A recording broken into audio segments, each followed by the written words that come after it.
నీ దేవుడైన యెహోవా నిన్ను చెయ్యి విడువడు.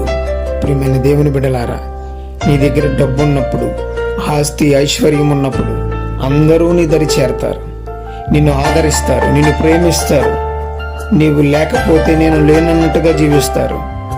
కానీ నీ దగ్గర ఏమీ లేనప్పుడు, సర్వస్వమును కోల్పోయినప్పుడు నిన్ను ఛేదరించుకుని నిన్ను విడిచిపెట్టేసి వీడు నావాడు కాదు, వీడు ఎవడు అన్నట్టు ప్రవర్తిస్తూ నిన్ను విడిచిపెట్టిన వారు అనేక మంది ఉండొచ్చు దినమున.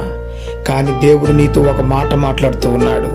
జ్ఞాపకం చేసుకో, నీవు చెయ్యి విడవడట, నీ చెయ్యి పట్టుకుని నడిపిస్తాడట.